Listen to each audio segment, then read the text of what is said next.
Thank you all for joining us. My name is Megan Schreiber. I'm the U.S. Director for Haitian Christian Outreach, and I have with me today RoRo and Eline Eustache, the founder and co-founder of Haitian Christian Outreach. Thank you guys for joining me. Good to be with you, Megan. It's definitely not the same. Like I was saying, I'd rather be face-to-face with you guys, but we'll take this, right? So for those of you who are joining us who may not know about Haitian Christian Outreach, we are a mission that focuses on evangelism, empowering, encouraging, and equipping Haitian Christians to do something in Haiti that lasts. And so with this Giving Tuesday, we want to talk about how Haitian Christian Outreach and those who are involved are made for mission, how we are each made for mission. Our goal this year is to raise at least $25,000 to spread throughout the 4 different points of our ministry: church planting, education, healthcare, and community development. Everything up to $25,000 will be matched by a very generous anonymous donor. God has made each of us for mission, his mission, and the evidence of this is found throughout God's word and the teachings of Christ. In Mark 16:15, we are told to go into all the world and preach the gospel to all creation.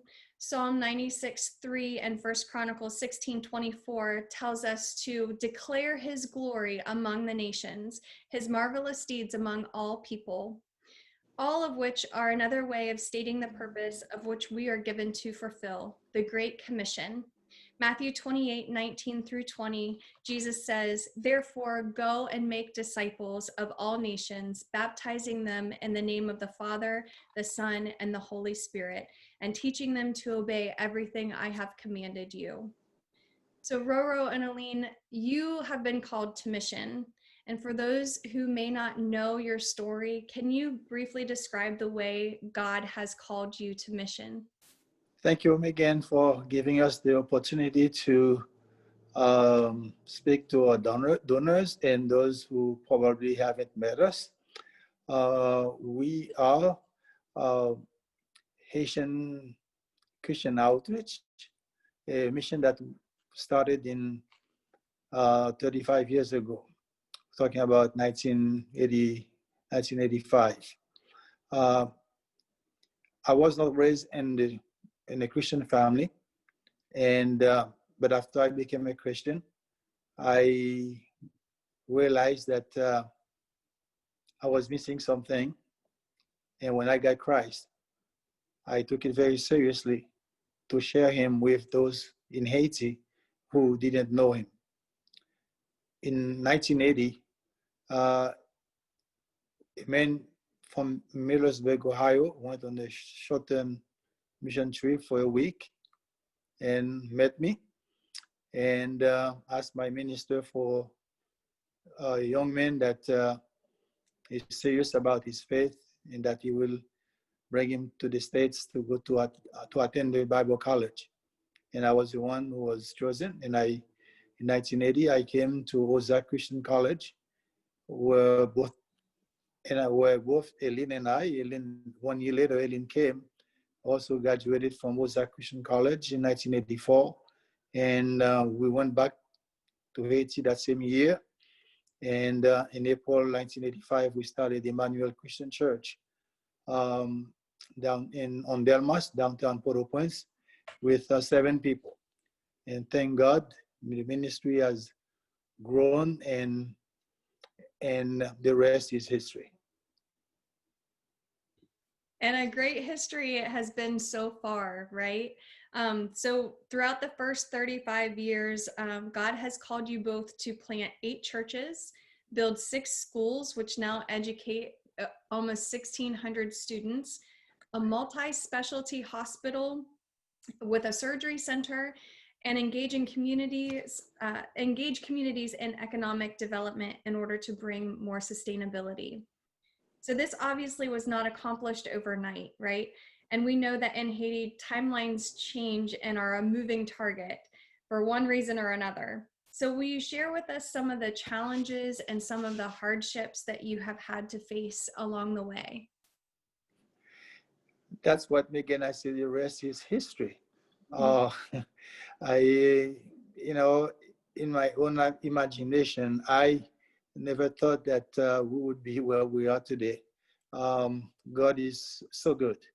Um, we, with those 8 churches, 6 schools, and over 600 kids in our schools, we are doing something for Haiti that will last. And especially in passing the baton to the young generations that are coming up and making, first of all, Bill's dream and God's dream a reality in reaching out uh, those who are in need of Christ in Haiti.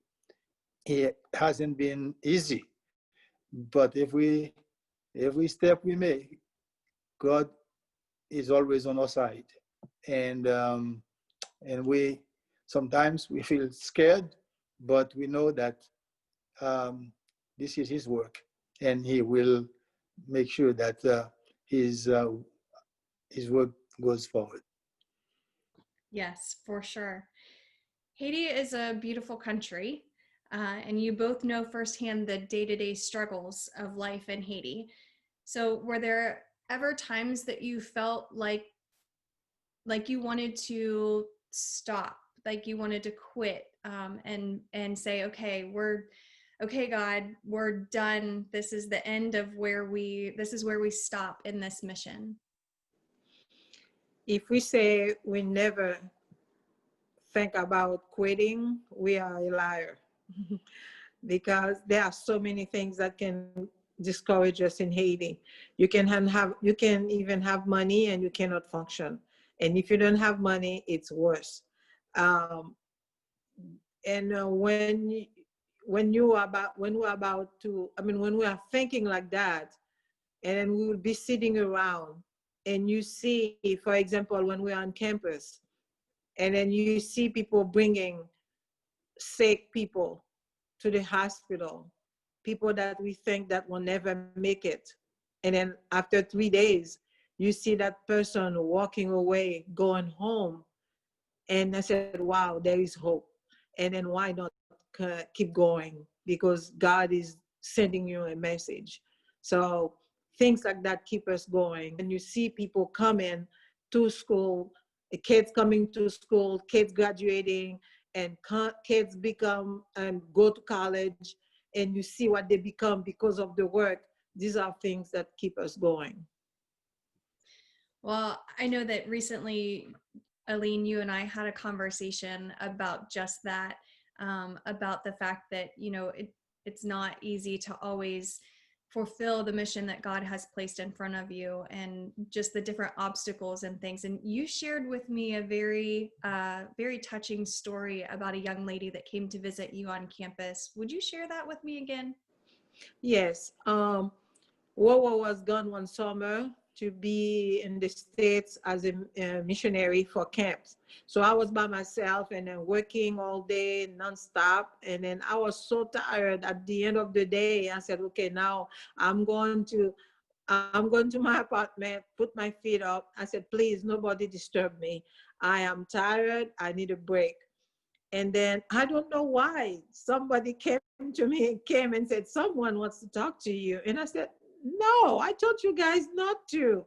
And they said, well, I don't know. There's a young lady who wants to talk to you. I said, okay, tell her I'm coming. So I went down there and I saw the lady, and she looked at me and said, I came here just to thank you. I said, thank me for what? I'd never seen you before. She said, yes, I came here. I was about to die. I came with my parents, and I didn't have any money to buy anything no money at all to even buy an aspirin. And you said, go ahead. You told the people in the hospital to go ahead and give me all the cares that I need, and to take care of me. And they did. And today I came back. I feel so grateful. I came back just to thank you. And I said, honestly, until today, I don't remember seeing that girl. And I said, that's a God thing, and that's an encouragement. And those things like that keep us going on doing, even though 10 or 20 didn't come back to thank me, at least one did. So that's really an encouragement. And that reminds me of the story of the 10 lepers. You know, one came Yes. back. One came Mhm. back and thanked Christ for what he did for healing. And Yes. so, that's just hearing you talk about the individuals coming to the hospital and not thinking that they're gonna make it, and miraculously they do. And it's just Yeah. great to hear those those Lazarus stories. So Another thing I wanted to say, it's so vivid. I don't know if you remember when we had, I think when the country was locked, and then there were so many people coming to the hospital, all the other hospitals were closed, and we ran out of supplies, and then you sent supplies to us. And I said, oh my gosh. And I cried that day. And I said, this is Christmas. This is Christmas. And I was so happy. And I said, somebody's thinking about us. Somebody's thinking about us. Somebody wants us to be there to do what we started to do. yes, that it was, I remember you calling me and sending me pictures and videos of the hospital staff just elated because those supplies had come. And I know that it's not without, we can't do that without our donors and without our partners. No, they're the ones definitely. that help us continue to push forward. And they're the ones that are the reasons why you have those fantastic stories to tell, those stories of people coming and seeing such a Christ-centered hospital, those Christ-centered schools. So they are made for mission as well. It looks so different for everybody, and we're just glad that they partake in that. So in Joshua, God tells Joshua multiple times to be strong and courageous. Do not be frightened and do not be dismayed. I can only imagine that the reason why he told Joshua so many times to be strong and courageous was because Joshua probably came to God in a state of fright, feeling inadequate and to fulfill the mission that he had laid before him. When we're pushed on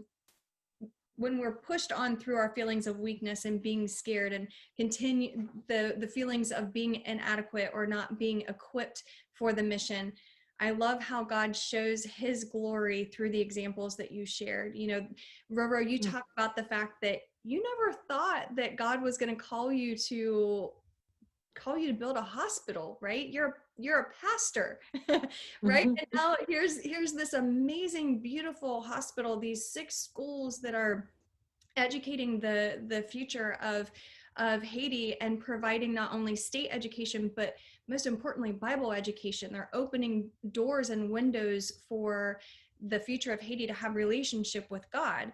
And so I'm just wondering, and what are some of the best parts about fulfilling this mission that God has called you to? I know we've talked a little bit about them already, but what are some other things that you look back and you say, this is why this is worth it?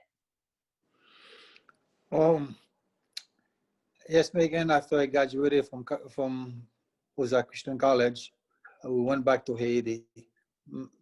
I know I was going to be a pastor in the church, but I never thought that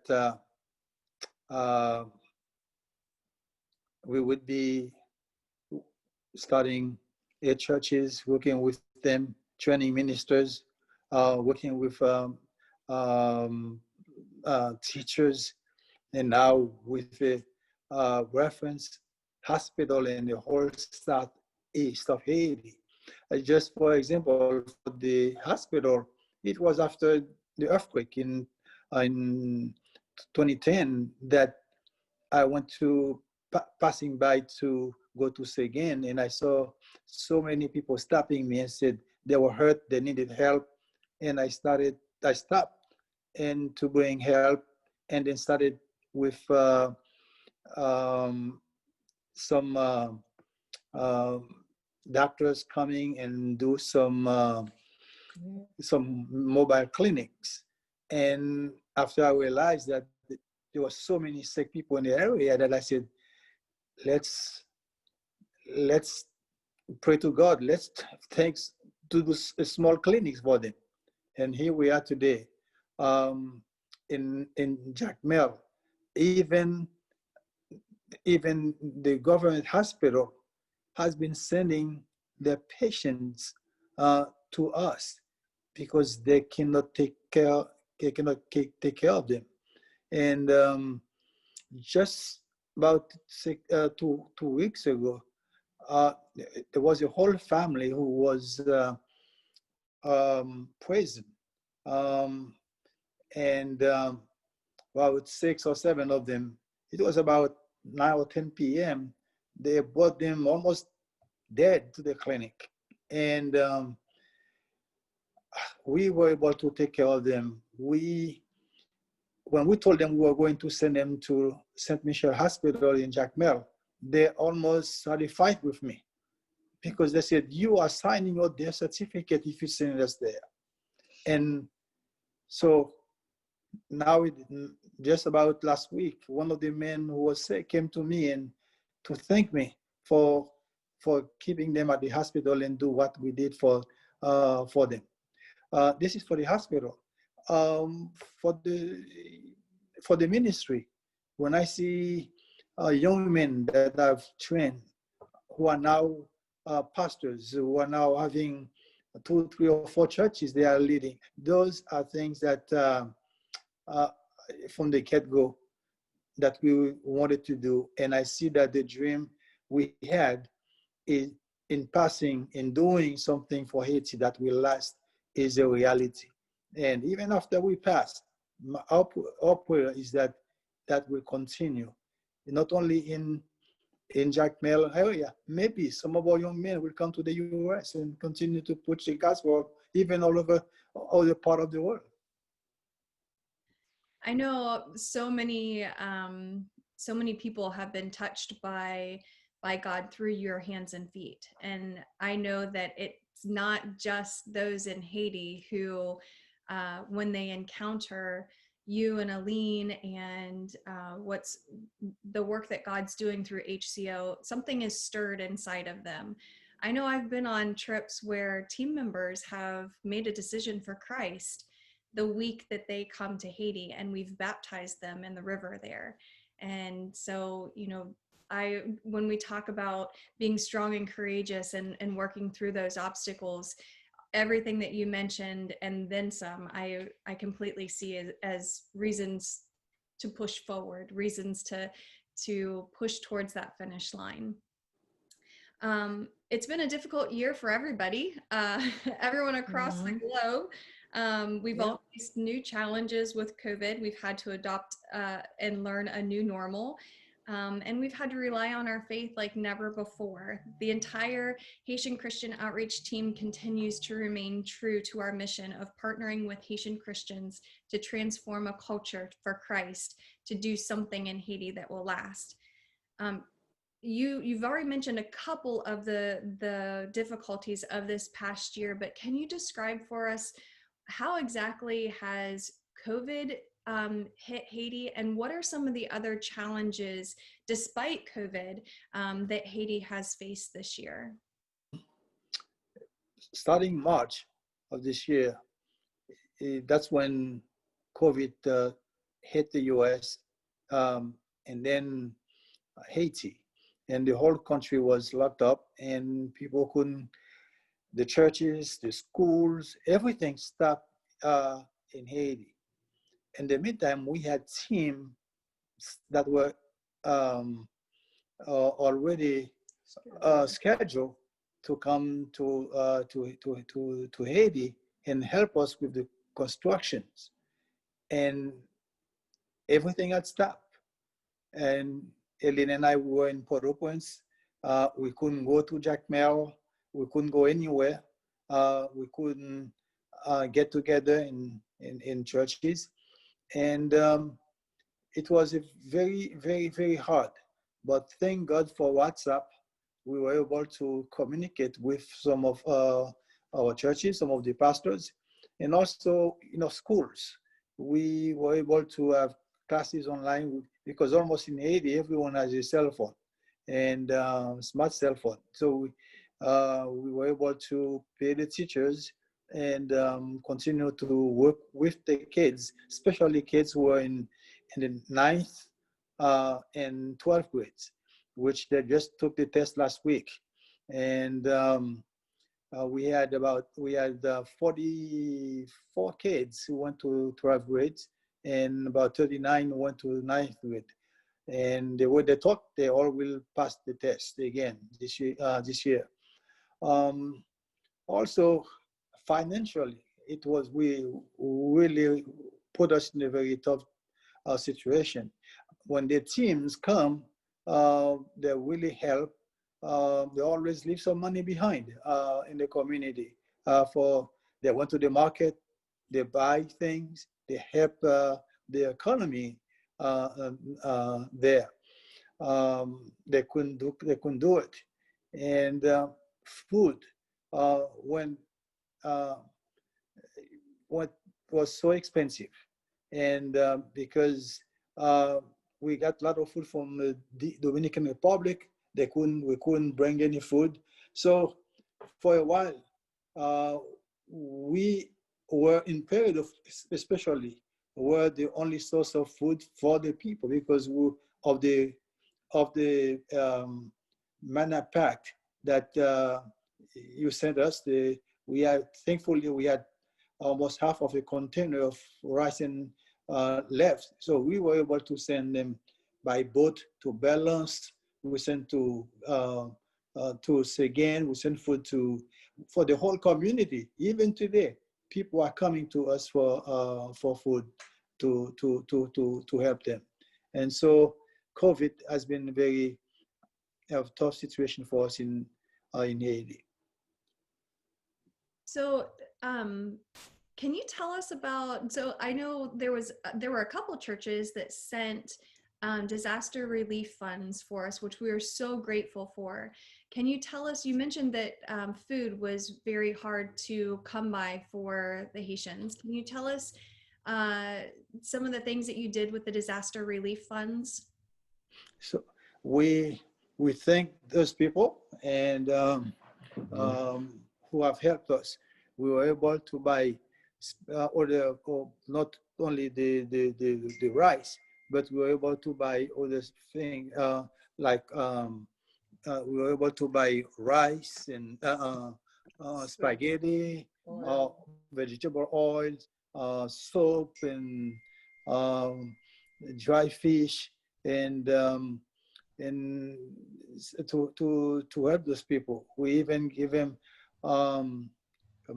matches, or everything they needed that they couldn't find then, and that's how we use the funds that we receive from those people. Yeah, I was excited to receive the pictures of, I believe it was over 600 meals that you all packaged, 600 meal kits that were packaged, and when you gave out the meal kits, the doctors and nurses from the Peridot Hospital also provided a mobile medical clinic. Is that right? Yes, and there were also people who come to the clinic. As they leave the clinic, we give them some bags of food with spaghetti, rice, and give them kits of food. So I also know that not only with the inflation, but there's been, you talked about when the teams come, they leave behind some increase in the economy. Can you talk a little bit about what has happened to the American dollar in the economy in the last couple of months? Oh, yes, Megan, that for the last month and continue today, there is, I don't know, for some reason the Haitian government has devalued the US dollar compared to the Haitian money, the goods. In August, you needed 23 Haitian dollars for $1. Right now, it is 12. You need 12, um, 12 goods, $12, which is 60 goods for $1 US. That put us in a very tough situation, Megan, even doing our payroll. For example, what we receive from the mission to pay the hospital is, let's see, we get our payroll for the hospital was 11,018. 18. I was exchanging that at 23 to $1 to do the payroll. Right now, we're exchanging it at $12 to one. Make it almost half. And same thing for the schools. And we cannot do our payrolls. And that devaluation of the dollar really hit every missions in Haiti. And a lot of missionaries are getting ready to pack and leave Haiti for that, because they cannot survive in Haiti.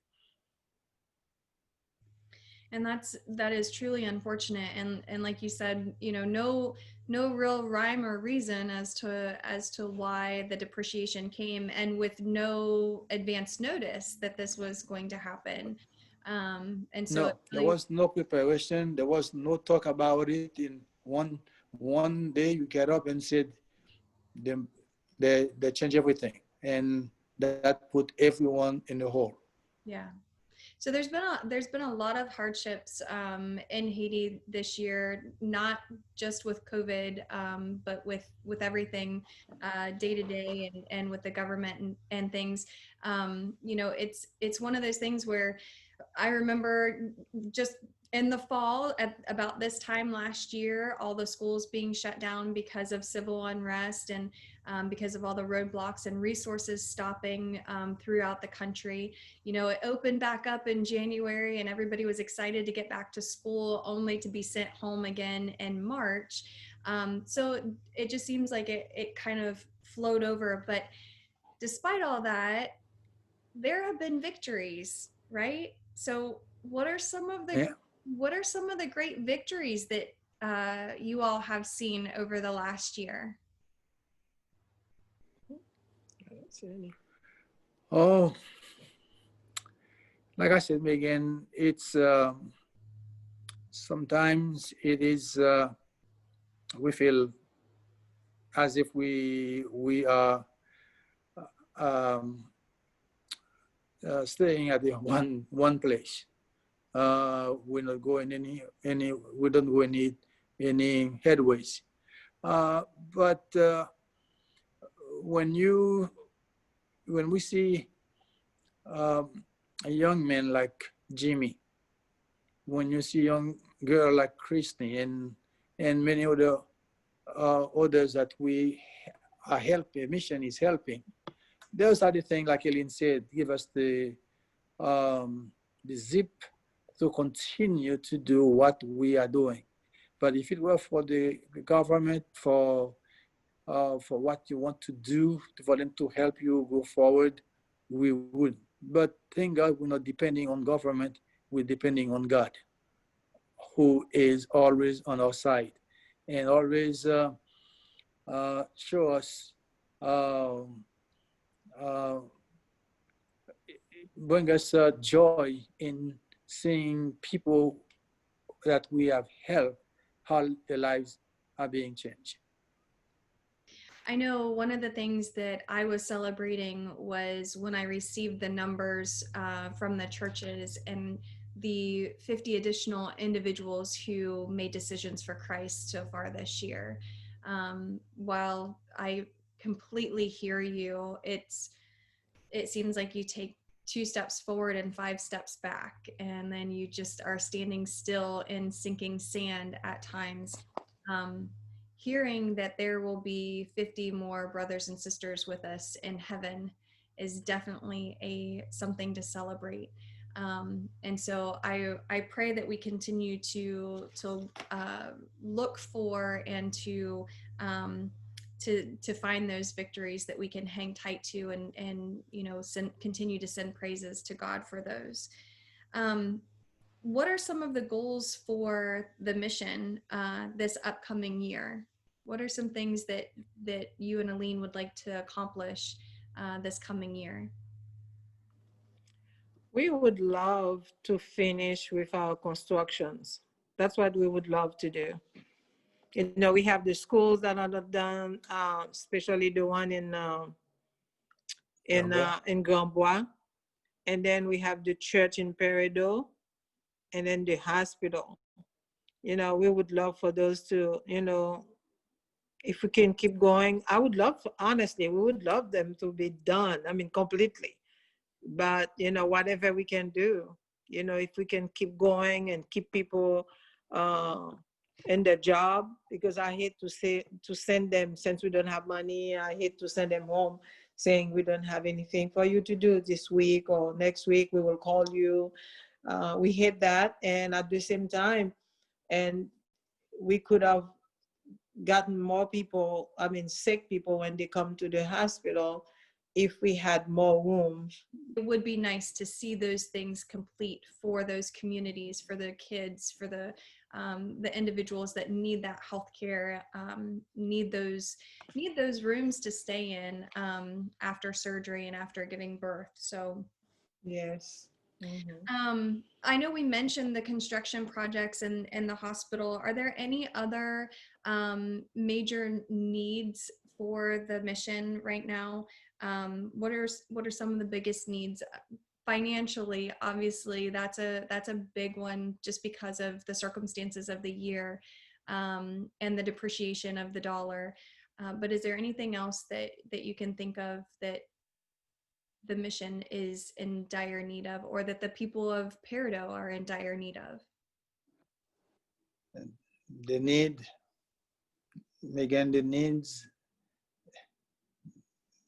they're big, Mm-hmm. they're enormous. But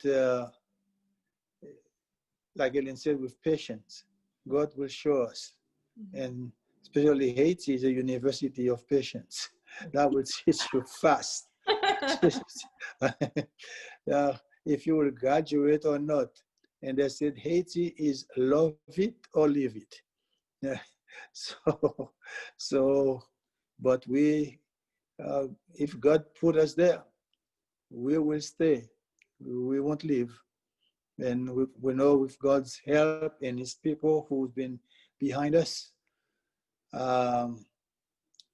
we will accomplish much more for God and the King, to expand his kingdom in Haiti. Ro, as you were sitting there, as we were just discussing that just now, a thought popped into my head. And when you were deciding what Haitian proverb to use for the team shirts for 2020, Piti piti zazo finish. Oui.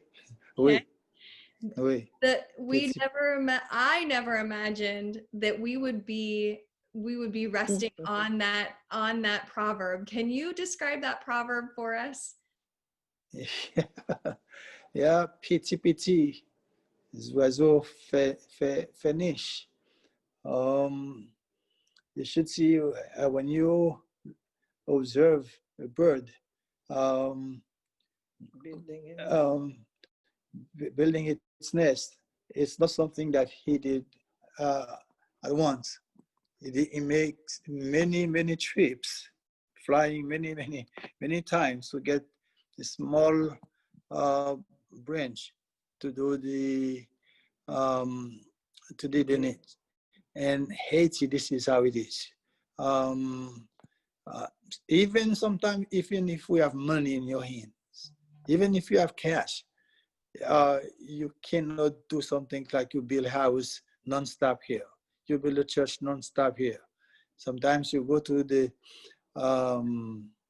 store, you pay for the cement 2-3 months ahead of time, and you go when you need it, the truck broke down. We were not able to bring it. And when you need the material, they're not there, even if you pay 2-3 months ahead of time. And so, two things you can do: be happy or get mad. So if you choose, if you get mad, you get some ulcers over it, and then you go home and maybe laugh at it. That's all you can do. Yeah, like I said, I never thought that verse or that proverb would be the one that we would be living out this year, living out double, I should say, this year. So yeah, it's been rough. I love you guys, and I love the hearts that you have. I love the passion that you have. I feel very honored and blessed to be working with you and to be working with the communities in which we serve there in Haiti. So I thank you so much for spending this time with me and allowing our partners and those who may not know us quite yet to have a little insight into the first 35 years of the mission that God has called you to, and a little insight into this past year. For more information about the mission and about RoRo and Eline, you can visit our website, which is HaitianChristian.org. On our website, you'll find a Give tab, and this is just one way that you can donate to our Giving Tuesday campaign, or any time that you feel led to show support to Haitian Christian Outreach.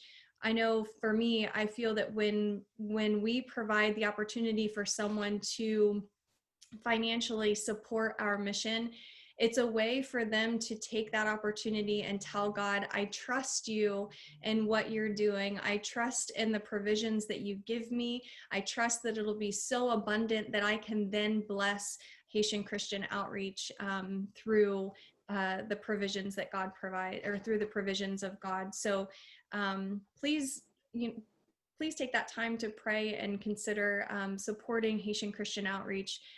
Again, whether it be financially, prayerfully, or coming on a short-term trip to actually see, feel, smell, work beside what's going on in Haiti.